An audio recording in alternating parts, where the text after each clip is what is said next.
함께하며 여러분의 내일을 응원합니다. 성공을 부르는 좋은 습관, 성공예감 이대호입니다.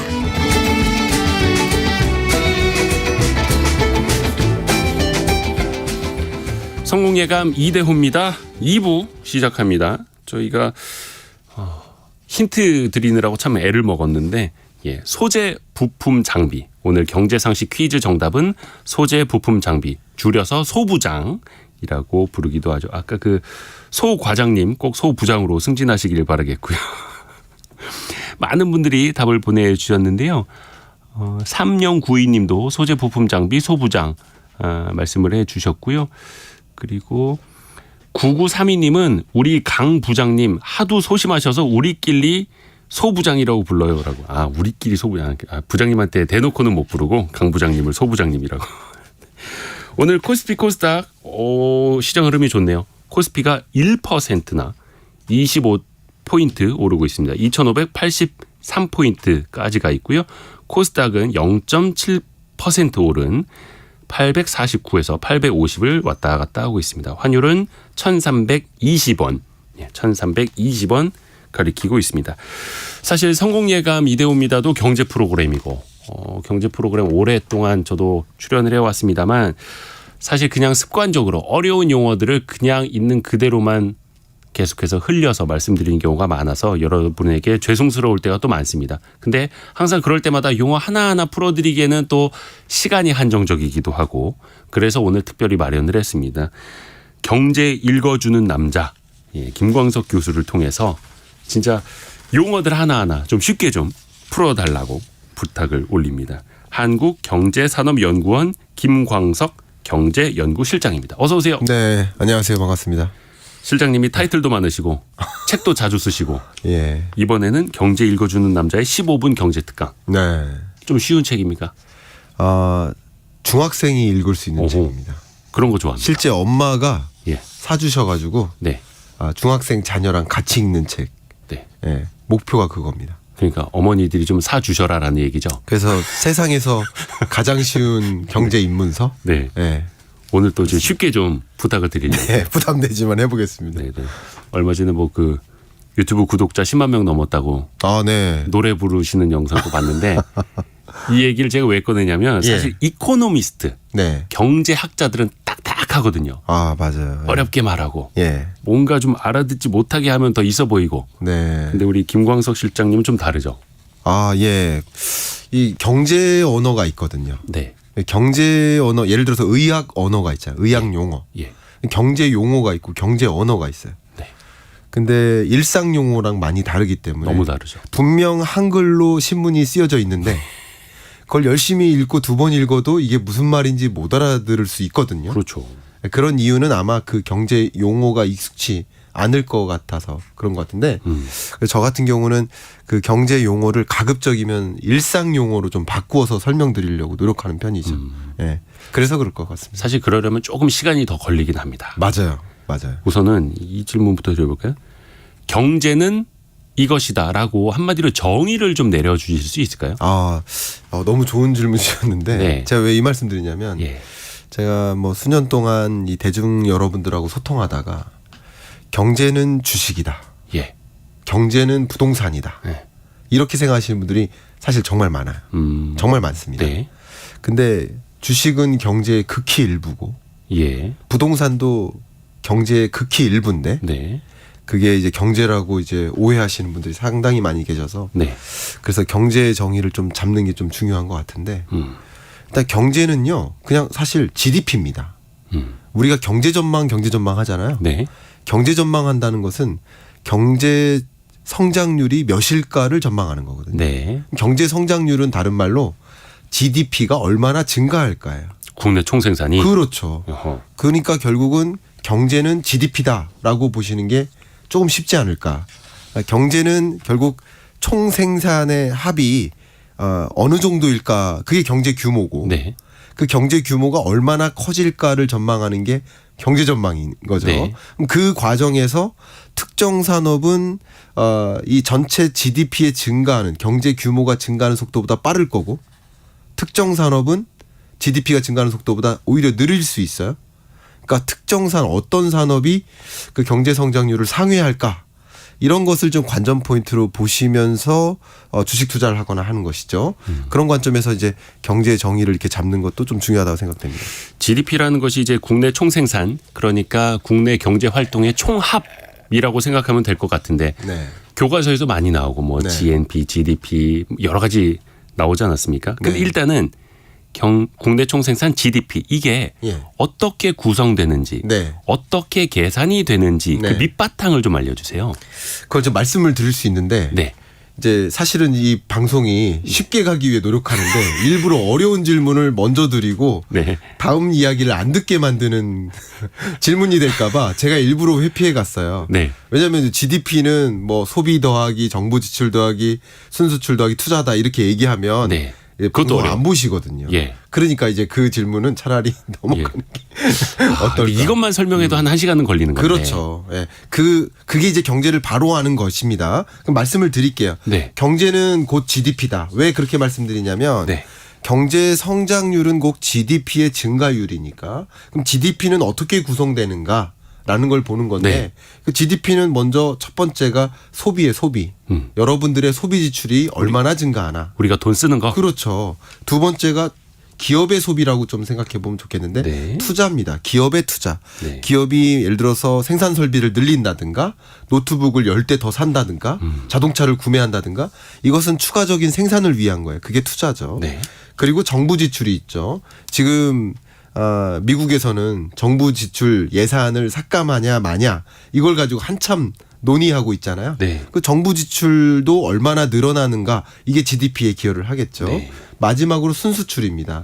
수출에서 수입을 뺀 게 순수출이니까 결국 수출이 얼마나 늘어나나 이게 결국 경제를 떠받드는가를 보여주는 주요 항목이에요. 그래서 여러분들이 경제를 공부하신다, 경제의 순환을 이해하신다 그러면 이 경제를 구성하는 부문이 있죠. 네. 소비가 얼마나 증가하나, 기업의 투자가 얼마나 증가하나, 또 순수출이 얼마나 늘어나나 이런 것들을 관전 포인트로 보시면 경제가 어떻게 순환하는지를 좀 관찰하시는 데 도움이 되지 않을까 생각합니다.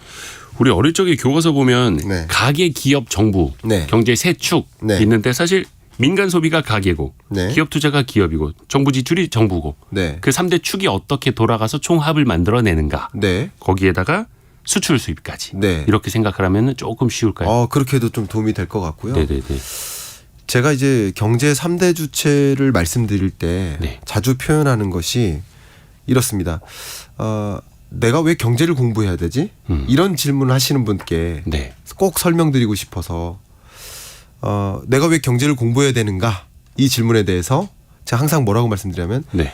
여러분이 경제의 주체다. 내가 경제의 주체인데 내가 경제를 모른다? 내가 영화의 주인공인데 내가 영화를 모른다?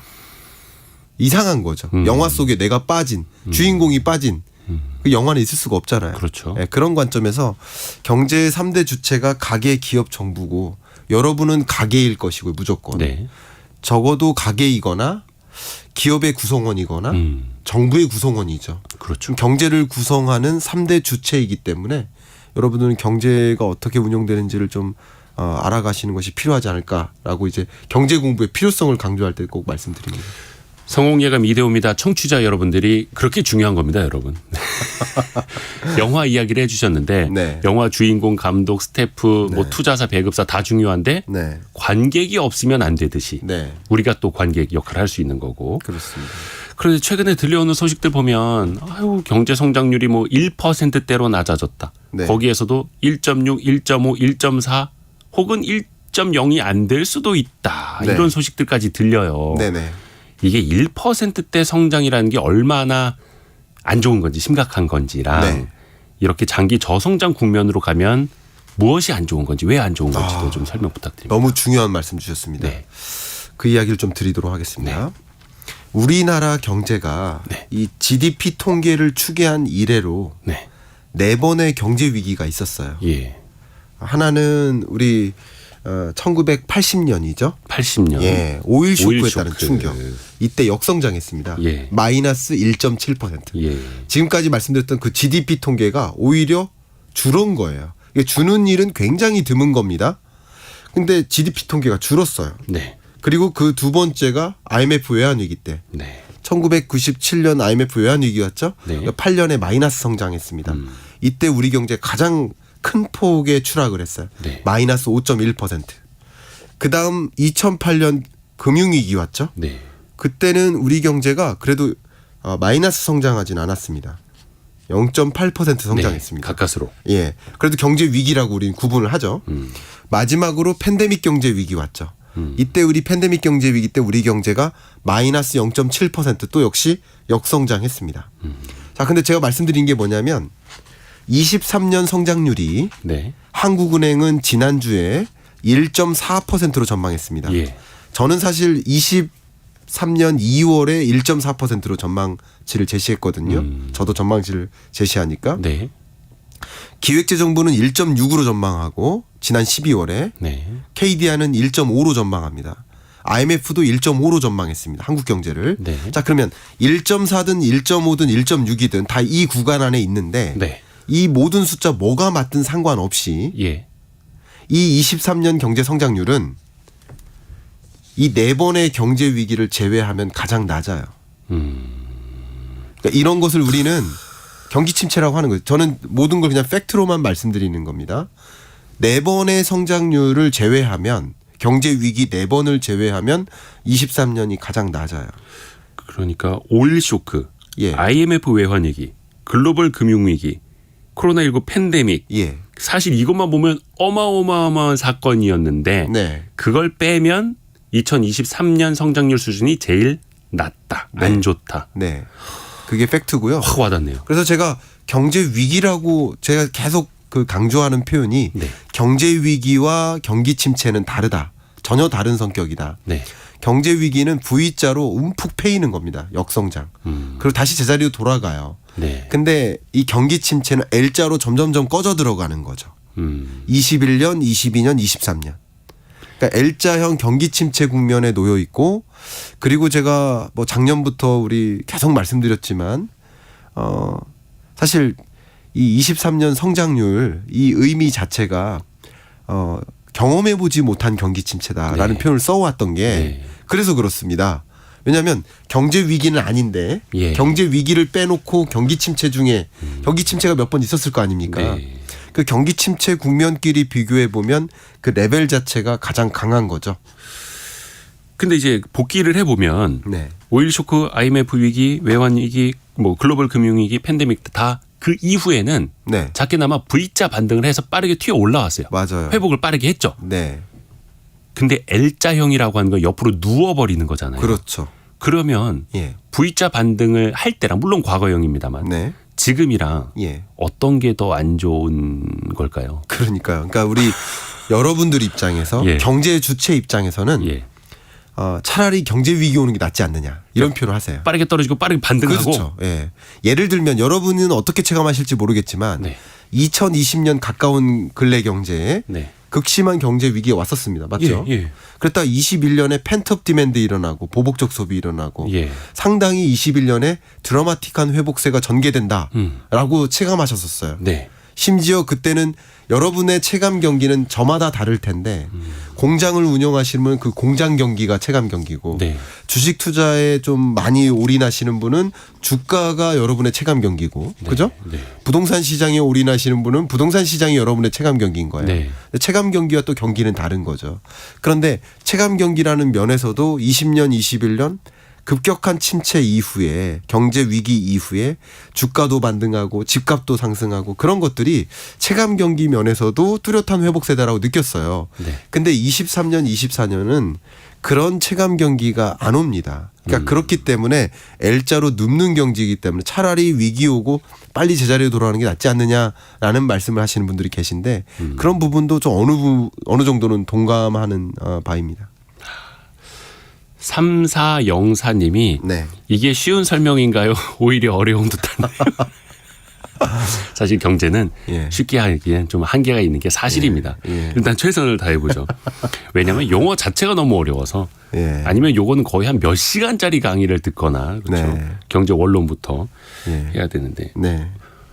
그 땀을 많이 흘리십니다. 제가 위에서 좀 뛰어 내려와 가지고요. 네. 예. 그러니까 아침 일찍 또 그 정부 관련된 회의 예. 참석하고 오셔가지고 네, 줌 회의를 했는데 그게 딱 시간이 9시 20분에서 10시까지였어요. 예. 그래서 저희 시간이랑요. 예, 그 회의를 하고 오면 못 오잖아요. 막 뛰어오시느라고. 그래서 이 KBS의 회의실을 좀 부탁드리고, 네네네. 예, 그리고 바로 바쁘십니다. 뛰어오느라고. 예. 이제 작가님 저 물 좀 한 잔 좀 부탁드릴게요. 아, 지금은 왜냐면 괜찮습니다. 그래요? 지금 이제 쿨다운이 좀 됐습니다. 우리 김광석 실장님이 조금 전에 다 떨어진 커피를 이제 빨대로 아, 드시느라고. 지금 괜찮습니다. 예.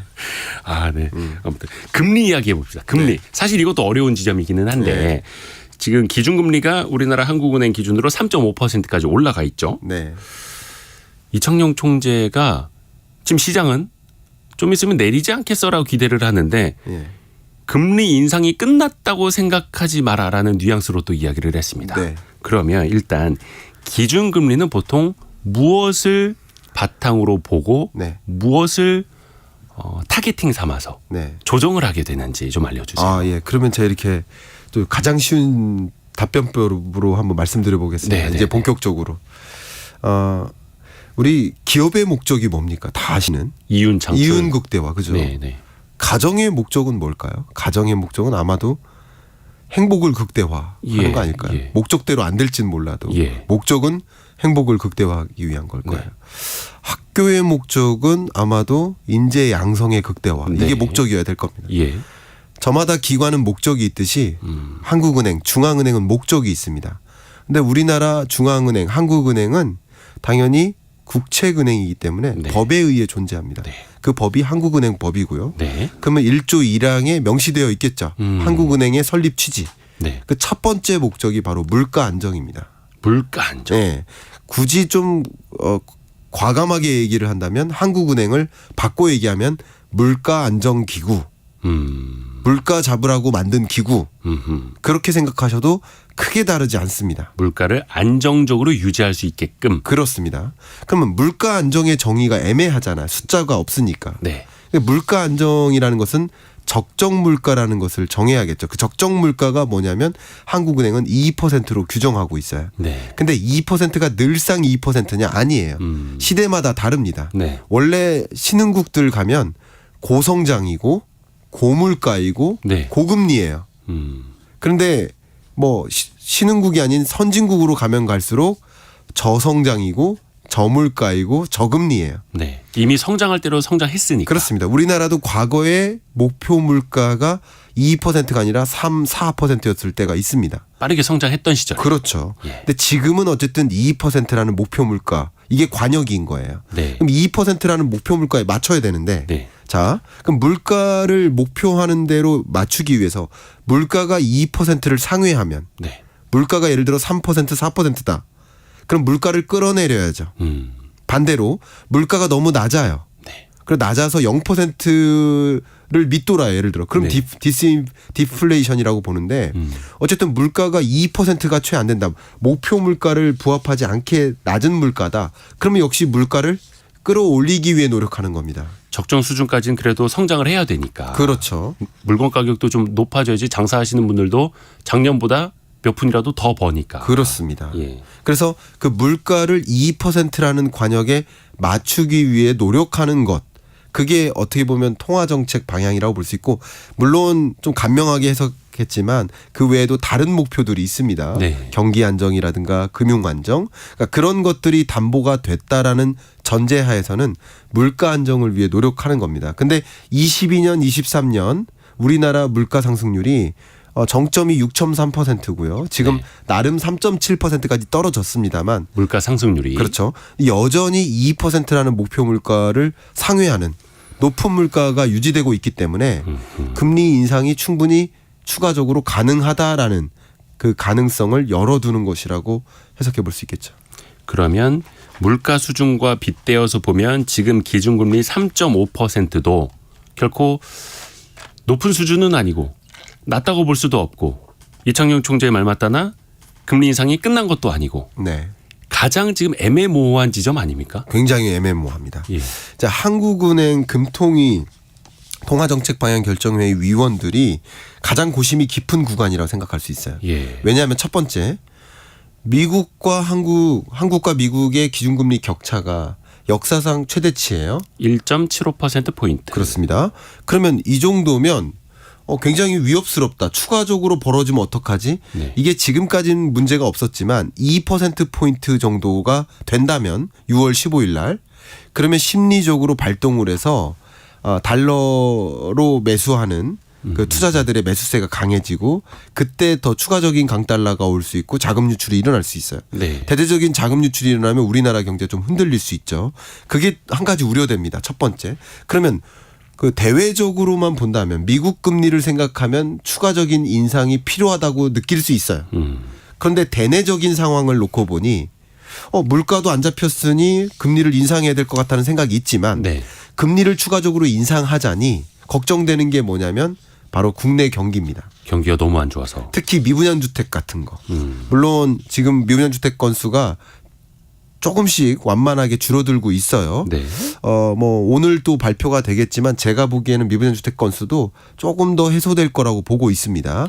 7만 5천 원대를 찍고 네. 7만 2천, 7만 1천, 7만 대를 향해서 이렇게 하향 안정화될 것으로 보고 있습니다. 왜냐하면 네. 그만큼 매수 심리가 살아났어요. 어허. 예, 그렇게 보고 있습니다만 여전히 그 목표하는 미분양 주택 건수가 6만 호니까 네. 6만 호를 상회하는 높은 미분양 주택 건수를 행보를 기록하고 있습니다. 네. 이것이 부동산 PF 대출 잔액을 계속 증가시키고 연체율을 끌어올리고 또 금융부실로도 야기되니까 그렇죠. 이거는 강한 경기 침체나 금융부실까지도 압박을 주기 때문에 그렇기 때문에 중앙은행 입장에서는 대외적으로 보면 금리를 인상해야 될 것 같은데 네. 대내적으로 보면 금리를 인하해야 될 것 같고 음흠. 둘 중에 뭐를 선택할 수가 없는 입장이니까 그래서 최근 3번 연속 금리를 동결한 것이다. 이렇게 해석해 볼 수 있겠죠.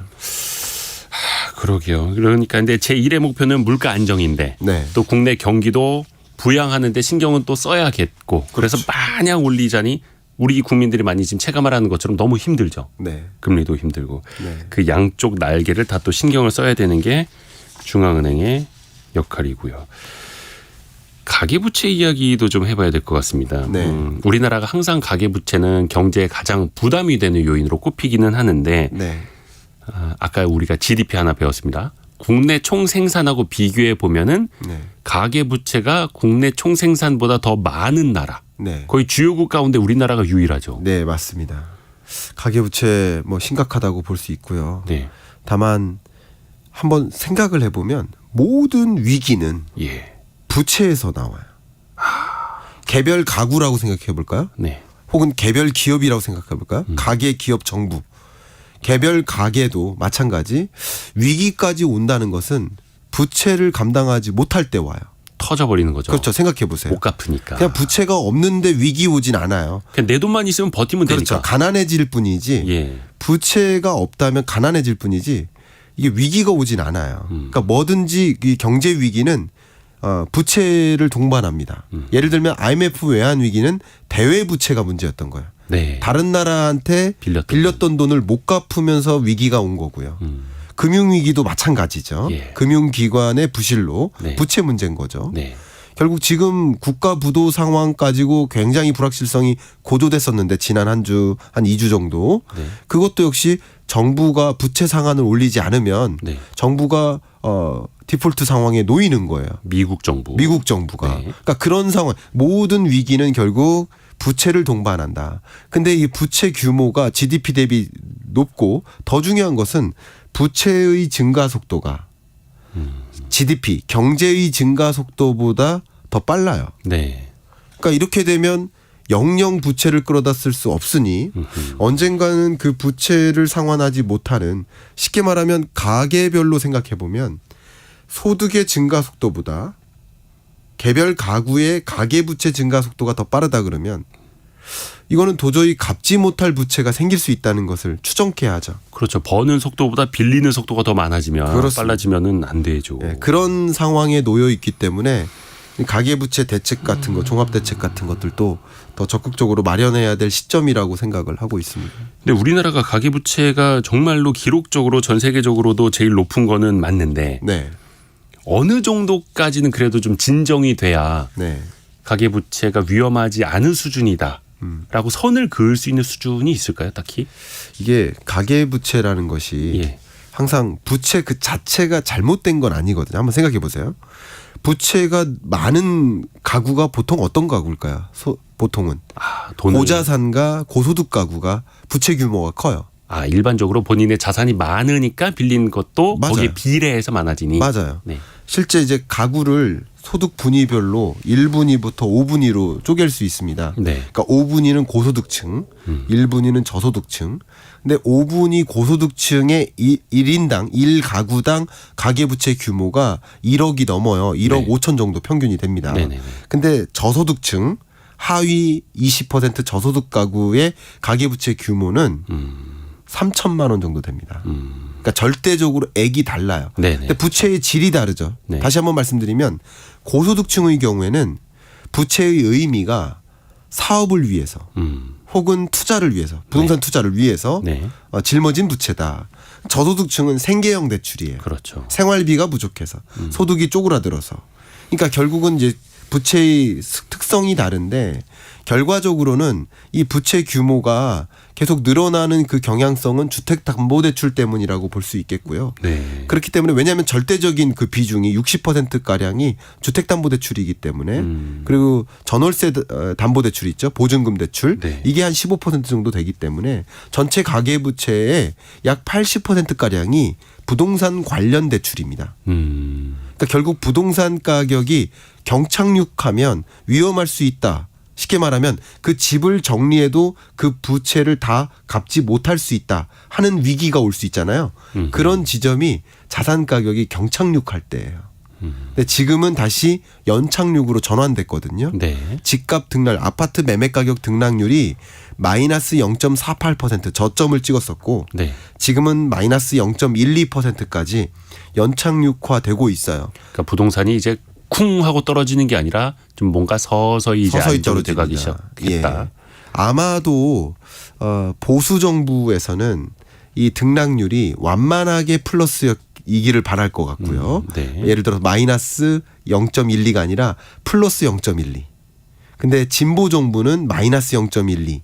요 정도 마이너스 0.1과 0.1. 요 정도 사이면 연착륙에 해당되는데 네. 연착륙도 완만한 상승세를 동반한 연착륙이냐 완만한 하락세를 동반한 연착륙이냐 이게 정치적으로 목표하는 바가 좀 다를 수 있겠는데 지금은 어쨌든 그 목표하는 지점에 상관없이 연착륙에 가깝게 오고 있다 이렇게 해석하고 있습니다.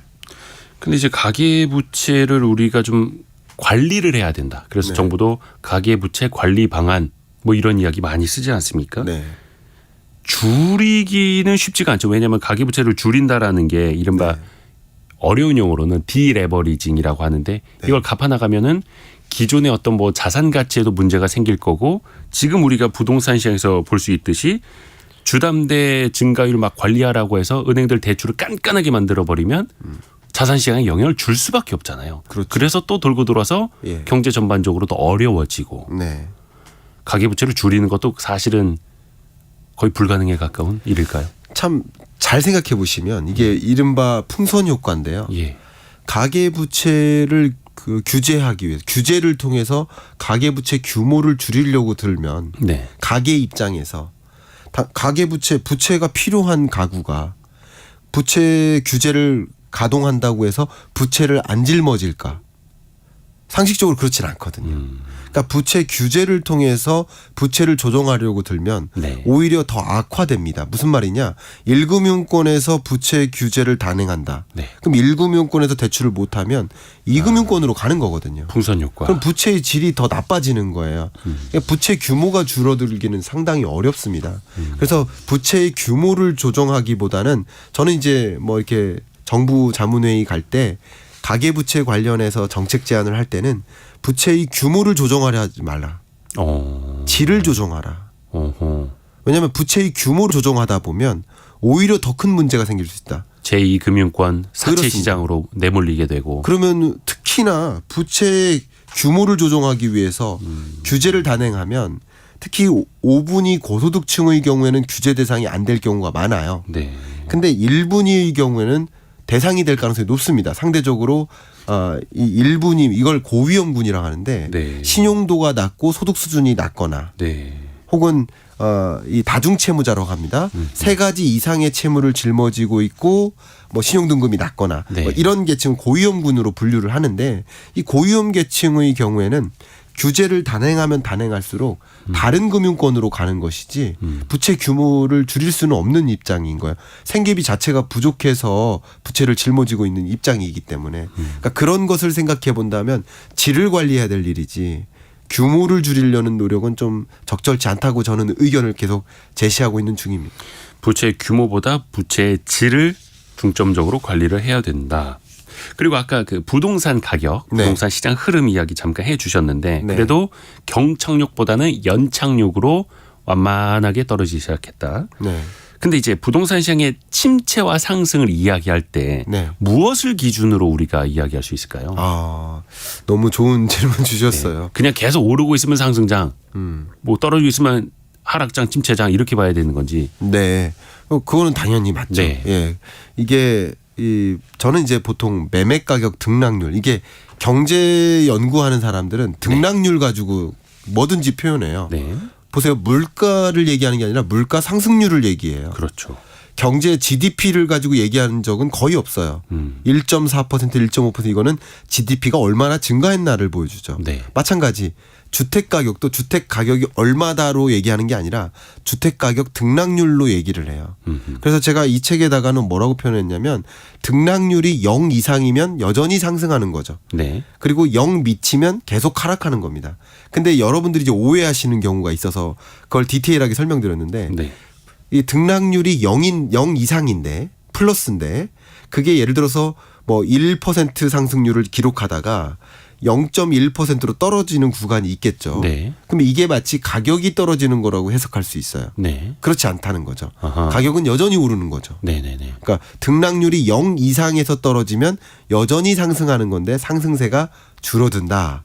이렇게 해석할 수가 있고요. 0.3이든 0.1이든 오르는 건 오르는 거니. 예. 또 한 가지 지금은 마이너스 등락률이니까 네. 마이너스 0.5에서 마이너스 0.1을 향해 오고 있습니다. 등락률이. 네. 네. 그러면 이게 바닥 찍고 이미 올라온 거 아니냐라고 해석하시는 분들이 계시지만 네. 죄송하게도 마이너스 등락률 안에서 올라가는 거니까 이것은 여전히 떨어지고 있다라고 해석할 필요가 있겠죠. 제가 이걸 설명 한번 드려볼게요. 네. 가장 쉽게 설명드리는 게 네. 여기 커피 한 잔이 있는데 예. 작년에 1,000원이었어요. 네네네. 그리고 2,000원입니다. 또 3,000원으로 올랐어요. 네. 가격은 계속 1,000원씩 올랐죠. 네네. 가격은 1,000원씩 올랐어요. 근데 가격의 등락률을 보면 100% 올랐다가 2,000원에 3,000원은 50%. 50% 올랐죠. 그렇죠. 자, 가격은 1,000원씩 계속 똑같이 올랐지만 등락률로 보면 100%에서 50%로 떨어졌죠. 네. 그러니까 등락률이 떨어진다고 해서 가격이 떨어진다라고 생각하시면 안 되겠다. 너무 잘 아시겠지만 네. 혹여나 이제 경제에 처음 입문하시는 분께는 이렇게 설명을 드리고 있는 중인 겁니다. 한성복님이 네. 오늘 인터뷰 내용이 너무 귀에 쏙쏙 들어오네요. 감사합니다라고 보내주셨습니다. 감사합니다. 맞습니다. 그래서 투자할 때도 그렇고 그냥 지금 높이의 수준 이게 아니라 항상 상승세, 네. 하락세라고 표현을 하지 않습니까? 네. 그래서 등락률에 따라서 어떻게 보면 그 기울기 자체가 더 중요할 수도 있는. 네. 그래서 그냥 상승 혹은 낙폭 축소 네. 이런 것도 스스로 좀 구분을 하실 수 있어야. 그러면 제가 이 부분은 꼭 한번 말씀드릴게요. 네. 여러분들께 제가 강조하고 있는 게 경기의 사이클을 읽으셔야 된다. 네. 근데 사이클 중에 경기의 사이클을 잠깐 말씀드리면 네. 0에서 고점을 향해 가는 그 네. 구간 이것을 확장기라고 합니다. 익스펜션, 확장기. 네. 그럼 정점을 찍고 내려와요. 네. 이 내려오는 구간을 우리는 둔화기라고 합니다. 둔화. 예, 이걸 리세션이라고 합니다. 리세션. 네. 둔화기. 근데 0을 둔화하다가 0을 바닥을 찍어요. 네. 근데 더 마이너스 바닥을 향해 가요. 네. 이것을 디프레션. 이것을 침체기라고 하죠. 네. 그리고 마이너스 바닥에서 다시 올라오는 구간, 0을 향해 올라오는 구간, 이게 회복기, 리커버리라고 합니다. 네. 회복기 0을 지나서 또 플러스를 향하면 확장기, 익스펜션이 와요. 네. 이게 일종의 경기 사이클이에요. 근데 이 경기 사이클을 먼저 그려다 보시면 이 경제 성장률을 가지고 경기 사이클을 그리시면 됩니다. 근데 주가는 항상 이 경기 사이클에 선행합니다. 그렇죠. 주식시장은. 네. 그리고 부동산 시장은 이 경기 사이클에 후행합니다. 단적인 증거를 대보면 경기 사이클로 봤을 때 23년이 바닥이에요. 경기는 네. 특히 23년 중에서 23년 2분기가 바닥입니다. 경기의 바닥이. 네. 가장 안 좋은 국면을 지금 우리가 살아가고 있는 거예요. 네. 경기 침체입니다. 근데 주가는 약 6개월 정도 선행해서 22년에 떨어졌고 22년 10월이 바닥이에요. 네. 주가는 선행하죠. 네. 그리고 부동산 시장은 아직 바닥 안 왔죠. 바닥은 제가 생각하기에는 23년 하반기에 올 거로 보고 있습니다. 올해 하반기요? 예, 예. 네. 0을 통과하는 지점이 하반기에 올 거라고 보고 있습니다. 그러니까 결국 이런 것들을 보시면 경기의 사이클에 선행하는 주식시장이 있는가 하면 부동산 시장처럼 후행하는 시장이 있다. 그 시장의 특성을 이해하고 경기 사이클을 같이 그리면 기본적인 골자를 정할 수 있어요. 여러분의 어떤 자산 관리의 방향성. 네. 이걸 어느 정도는 정할 수 있겠다. 그래서 우리는 뭐 당하지 않기 위해서 경제 공부를 하는 것이다. 이렇게 말씀드리겠습니다. 그 사이클이라고 표현해 주신 거는 경제 순환. 그렇습니다. 돌고 돌고 돌듯이. 사실 이게 인간의 심리가 같이 투영이 되는 분야이기 때문에 순환이 있을 수밖에 없는. 그래서 확장, 둔화, 침체, 회복, 확장. 네. 이 사이클 지금 어디에 있는지 정도는 알아야 되는 거고. 정확하십니다. 지금은 어디죠? 지금은요. 예. 이 저점을 향해 가고 있는 거죠. 그러니까 침체 국면. 네. 아까 말씀드렸던 바닥. 그 마이너스 바닥을 향해 가고 있는 국면. 아직 그러면은 바닥에 꼭지는 안 찍었다. 거의 다 찍어가는 느낌이라고 볼 수 있겠습니다. 어허. 예. 그거는 경제 종합적으로 봤을 때. 네, 네. 경제를 보는 겁니다. 네, 경제. 그러니까 한국은행도 마찬가지 23년 중에서도 상반기를 0.8%로 봤어요. 한국은행 전망치가 23년 성장률이 1.4%인데 그걸 상반기와 하반기를 쪼개 보면 상반기는 0.8% 찐바닥이죠. 네. 그리고 하반기는 약 1.6%. 요 정도 1.6에서 1.9%. 그래서 그걸 합하면 1.4%가 되는 거예요.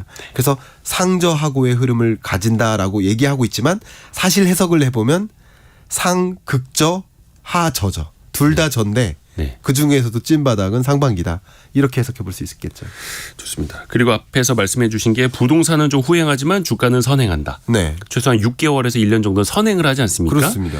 근데 이제 많은 분들이 착각에 빠지는 게 경기가 안 좋다는데. 예. 경제 성장률 전망치가 계속 떨어진다는데 네. 주가는 왜 이렇게 계속 오르는 거야? 네. 유럽 경제도 그렇게 안 좋다는데 독일, 프랑스 뭐 이런 데는 사상 최고치를 예. 경신해 가고 있고 네. 국내 증시를 볼 때도 네. 비슷하게 흘러가고 있고 네. 특히 주식 투자를 할 때 네. 어떤 점을 좀 포인트로 유념해서 보십사. 아, 네. 좀 네. 당부 좀 부탁드립니다. 역시 금리의 정점, 기준금리의 정점이 23년 2분기라고 본다면 네. 그로부터 2분기 전 정도면 주가는 저점을 찍는 거고요. 제가 사실 1분기 삼성전자 실적이 나왔을 때 네. 그때부터 저는 개인적으로 이제 전환기라고 생각을 한다고 이미 채널에서 얘기를 했습니다. 반도체 부문의 적자. 예, 기록됐을 적자가 때. 나오고 영업이익이 뭐 금융위기 이후 최저치 네. 6천억 원을 기록했을 때 그때 그렇게 말씀을 드렸는데 그래서 오히려 주도주가 바뀔 수 있다.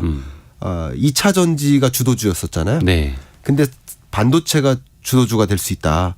항상 주도주는 바뀌거든요. 네. 그런 식으로 말씀을 드렸는데 이런 것처럼 오히려 삼성전자의 실적 발표가 경기잖아요. 네. 근데 우리가 4월 달에 삼성전자 실적 1분기 실적을 받아들지만 4월 달에 받아든 건 사실은 1분기 실적인 거예요. 그러니까 1분기 실적이 그토록 어두우니까 이제 1분기, 2분기 정도면 반도체 경기가 바닥을 찍는구나라고 생각을 하니까 오히려 앞서서 삼성전자 주가가 바닥을 찍는 거죠. 항상 이 주가는 바닥을 먼저 찍고 경기가 후행해서 나타나는 거라고 볼 수 있겠죠. 좋습니다. 네. 야, 예정된 시간이 벌써 다 흘러갔습니다. 조금 저희가 쉽게 설명을 한다고는 했는데 그래도 좀 한계가 있을 수밖에 없다라는 말씀. 양해 말씀을 좀 올리겠고요. 저희가 더 노력을 하겠습니다. 4492님이 네. 앞으로도 시간 되시면 좋은 방송 부탁드립니다. 감사합니다라고. 네. 저희는 늘 좋은 방송을 한다고 노력을 하고 있는데 시간 되시면 좋은 방송 부탁드립니다. 시간이 안 되더라도 열심히 좋은 방송 만들어 가겠습니다. 오늘 한국경제산업연구원 김광석 경제연구실장이었습니다. 고맙습니다. 응원하겠습니다. 고맙습니다. 라디오 정보센터 다녀오겠습니다. 최희정 공정거래위원장은 이동통신 3사가 5세대 이동통신 속도를 과장 광고해 부당이득을 챙긴 문제를 심각하게 인식한다며 통신사들을 상대로 소송 중인 소비자에게 증거 자료 등을 제공하겠다고 밝혔습니다. 전세 사기 피해자 지원을 위한 특별법이 오늘 국무회의에서 공포됩니다. 특별법은 전세 사기 피해자들에게 금융 지원을 늘리고 정부가 경매 공매 대행 서비스를 제공하는 방안을 담고 있습니다. 태풍으로 괌에 발이 묶였던 관광객들이 오늘과 내일에 걸쳐 모두 귀국할 것으로 보입니다. 정부는 모두 14편의 항공기를 오늘과 내일 괌 현지로 보냅니다. 바이든 미국 대통령과 메카시 하원 의장이 부채한도 협상을 타결한 가운데 미국 하원이 곧 운영위를 개최하고 부채한도 상향 합의 관련 법안의 처리 절차에 들어갑니다. 지금까지 라디오 정보센터 조진주였습니다. 강지영님이 경기 사이클을 보는 눈을 키워야겠습니다. 주식시장은 선행, 부동산 시장은 후행, 바닥을 찍으러 가는 중 이렇게 말씀해 주셨는데 맞습니다. 경기 사이클, 경제 순환 어떻게 돌고 도는지 우리는 지금 어디쯤에 있는지를 꼭 알아야죠.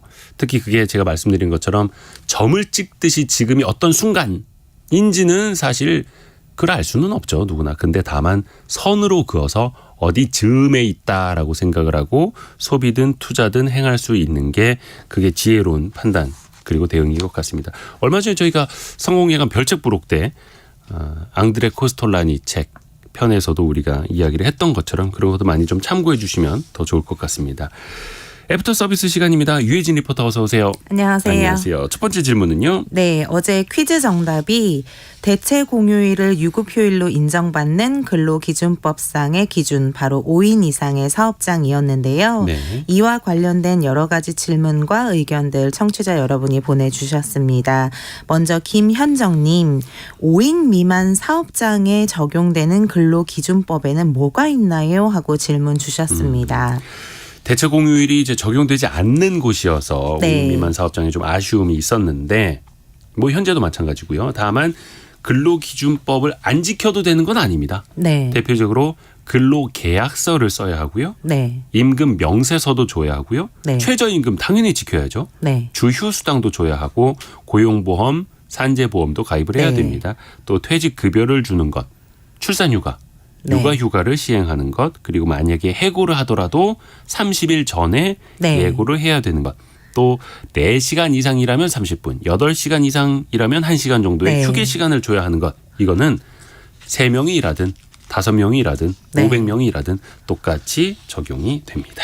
네, 그리고 박윤선, 김미영, 8526님, 5인 미만 사업장은 직원 보호가 더 필요해 보이는데 왜 근로기준법이 적용되지 않나요? 하셨습니다. 오호. 사실 5인 미만 사업장은 사람들이 적게 일하니까 보호할 필요가 네. 없어가 아니라 네, 그 사업주 또한 보호의 대상이 된다라고 보는 거죠. 즉 영세 사업자, 네, 영세한 사업자이기 때문에 100인 이상 사업장, 300인 이상 사업장에다가 들이대는 잣대를 2명, 3명 두고 일하는데도 똑같이 들이대기는 어려운 거죠. 네. 예, 영세 사업주이기 때문에 그렇습니다. 또 송유성님, 5인을 초과하지 않기 위해 가족이 총동원되고 있습니다. 5인 기준에 가족 직원은 포함되지 않는 건가요? 하고 문의 주셨는데요. 이 부분은 기쁨노무사 사무소 이기쁨 노무사에게 조언을 구해봤습니다. 일단 상시 근로자 수 5인을 산정할 때 네. 동거하는 친족만으로 구성된 사업장이 아니라면 파견 근로자와 가사 사용인을 제외하고는 모두 다 근로자 수 산정에 포함이 됩니다. 여기서 동거란 세대를 같이 하면서 생활을 공동으로 하는 것을 의미하며 친족이란 민법에서 규정하는 친족, 즉 8촌 이내의 혈족, 4촌 이내의 인척과 배우자를 말하고요. 가사 사용인은 가사 도우미를 의미합니다. 예를 들어 회사 대표와 함께 사는 가족 4사람이 일을 하면 그 사업체는 근로자 수가 0명이지만 거기에 외부 사람이 1명이라도 같이 일하면 근로자 수 5명인 사업체가 됩니다. 그런데 상시라는 건 상태를 의미하기 때문에 특히 근로자 수가 4명에서 6명에 해당하는 사업체인 경우 상황에 따라 수식을 계산해 보면 5인이 될 때도 안 될 때도 있을 수 있어서 네. 노무사와 함께 정확히 평균값을 계산해 봐야 5인 이상인지 미만인지 알 수 있다고 합니다. 오, 그렇게 되는군요. 다음 질문은요. 네, 0419님은요. 전기차 충전기와 관련된 질문을 보내주셨습니다. 전문가는 지하 주차장에 전기차 충전기 설치는 절대 금물이라고 하던데 네. 왜 설치를 하는지 궁금합니다 하고 문자 보내주셨습니다. 전기차가 불났다. 특히 충전 중에 불이 네. 났다라는 이야기가 종종 들려서 좀 불안하기는 하죠. 지금 100가구 이상의 공동주택에는 전기차 충전 시설을 의무적으로 설치해야 한다라고 네. 법 규정이 되어 있는데 다만 안전을 위해서 어디에다가 마련을 해야 된다라는 규정까지는 없더라고요. 네. 그래서 대부분 아파트들이 지하 주차장을 두고 있어서 네. 지하에 충전 시설을 두고 있는데 불안한 게 사실이죠. 왜냐하면 그쵸. 이제 불이 났을 때 옆으로 옮겨 붓기도 그렇고 불을 끌어 소방차가 사실 진입하기도 어렵죠. 힘든 곳이어서 네. 어려움이 좀 있습니다. 그래서 지상에 설치를 해야 한다라는 주장들이 나오는데 또 네. 신축 아파트 경우에는 아예 지상 주차장이 없는 경우도 있어요. 있죠. 그래서 좀 한계가 있습니다. 그래서 이거는 법 규정이 좀 명확히 다시 좀 쓰여질 필요가 있겠고요. 부산시 같은 경우에 부산시 소방재난본부가 가이드라인을 둔 게 하나 있다고 합니다. 전기차 충전 구역은 개방된 지상에다가 네. 설치하는 게 기본이고 만약에 지하에다 두려면 연기를 배출하는 시설 등 설치 기준을 맞췄을 때 네. 지하에다 설치할 수 있다. 다만 이것도 가이드라인입니다. 네, 강제 그렇죠. 조항이 아직은 아니라는 것도 한계가 좀 있습니다. 네, 그리고 1198님은 ISA 통장에 대한 질문을 주셨습니다. ISA 통장은 아무 때나 개설해서 입금하면 되나요? 개설 조건 좀 가르쳐 주세요 하고 문자 주셨습니다. 개인형 저축통장이죠. ISA. 19세 이상이면 누구나 만들 수 네. 있습니다. 그리고 15세 이상이면 소득이 있으면 15세 네. 이상도 만들 수가 있고요. 한 명당 하나씩만 만들 수 있고 네. 여기에 혜택이 뭐냐면 ISA 계좌를 통해서 벌어들이는 배당이 됐든 이자가 됐든 네. 200만 원까지는 아예 세금을 내질 않습니다. 네. 그리고 그걸 초과하더라도 9.9%만 네. 분리과세. 그러니까 15.4%보다는 더 적게 낸다라는 거죠. 네. 그 세제 혜택이 있다라는 거고 ISA 다모아라는 사이트가 있습니다. 네. 여기에서 수수료나 각종 혜택도 비교해 보실 수 있습니다. 벌써 시간이 다 됐네요. 빠르게 마쳐야 되겠습니다. 유혜진 리포터 오늘 고생 많으셨고요. 네. 성공 예감은 오늘도 여러분을 응원합니다.